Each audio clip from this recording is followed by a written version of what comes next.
Friends, আসসালামু আলাইকুম। সবাই কেমন আছেন আমার প্রিয় আপু এবং ভাইয়ারা? আশা করছি আল্লাহর রহমতে আপনারা সবাই ভীষণ ভালো আছেন। আলহামদুলিল্লাহ, আপনাদের দোয়া আমিও ভালো আছি।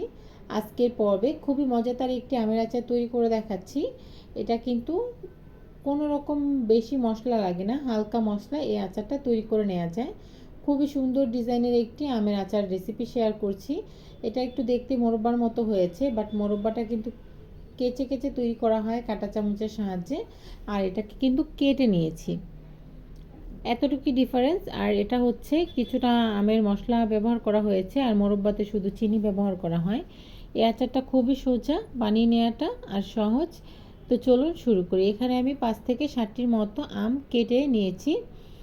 আর দেখতে পাচ্ছেন আমগুলো কেটে একটু আমি কিভাবে কেটেছি আর কি, স্কিনটা ফেলে দিয়ে এভাবে কেটে নিতে হবে। তারপর এটাকে আমি ঘন্টাখানেক বা 2-3 ঘন্টার মতো রোদে শুকিয়ে নিব। রোদে শুকিয়ে নেওয়ার পরে আমের আচারের ইগুলো এরকম হয়েছে, স্লাইসগুলো। এখন এটাকে রান্না করব। তো এই আচারটা কিন্তু আপনারা রোদে শুকিয়ে নিতে চেষ্টা করবেন, এতে করে আমগুলো গলে যায় না। ভিতরে যে এক্সট্রা পানিটা থাকে সেটা শুকিয়ে যায়, এতে করে আমগুলো অনেক সময় ধরে ভালো থাকে, ফাঙ্গাস পড়ে না। এখন চুলায় একটি প্যান বসিয়ে দিয়েছি। প্যানে দিয়ে দিচ্ছি আমি 1.5 কাপ মতো চিনি। আমি যতটুকু আম নিয়েছি 1.5 কাপ চিনি যথেষ্ট, এর থেকে বেশি লাগবে না। দিয়ে দিয়েছি এখানে হোয়াইট ভিনেগার, আর দিয়ে দিলাম কিছুটা পানি। মানে চিনিটা গলে যাওয়ার জন্য আমি দুইটা একসাথেই ব্যবহার করলাম। যখন চিনিটা গলে যাবে সে পর্যায়ে এখানে কিছুটা হলুদ দিয়ে দিচ্ছি, অল্প কিছুটা মরিচের গুঁড়া দিয়ে দিব। এতে করে কালারটা খুব সুন্দর আসবে। বেশি দিতে যাবে না, এতে করে কিন্তু যে সুন্দর কালারটা সেটা আসবে না। স্বাদ অনুযায়ী লবণ দিয়ে দিলাম। দিয়ে এখন যে আমগুলো রেখেছিলাম সেগুলো আমি দিয়ে দেব। কিছুটা বিট লবণ দিয়েছি, এতে করে আমার আচারের টেস্টটা অনেকটাই ভালো আসে। এটা অবশ্যই দিতে চেষ্টা করবেন।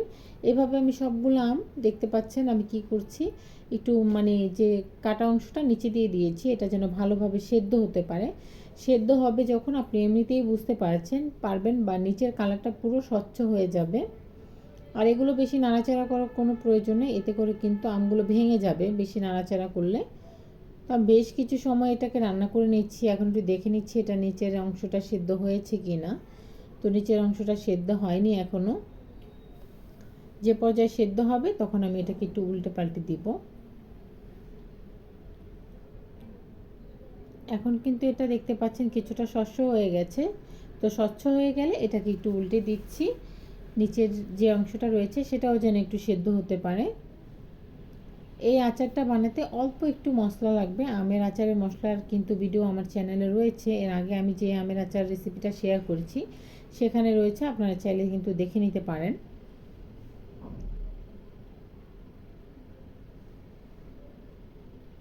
খুবই সুন্দরভাবে আমি অনেকটা সময় এটাকে রান্না করে নিয়েছি।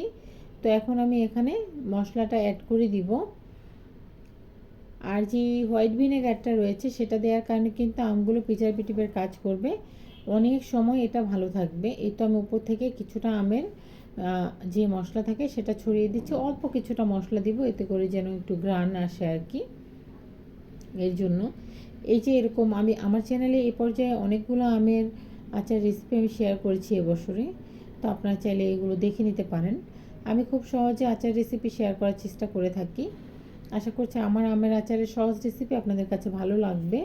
আর ভালো লেগে থাকলে অবশ্যই একটি লাইক দিতে ভুলবেন না। আর আমার পাশে থাকতে আমাকে সাপোর্ট করতে আমার চ্যানেলকে সাবস্ক্রাইব করবেন, নিয়মিত আমার ভিডিওগুলো দেখবেন, বেশি বেশি করে ফ্রেন্ডস অ্যান্ড ফ্যামিলির সাথে শেয়ার করবেন।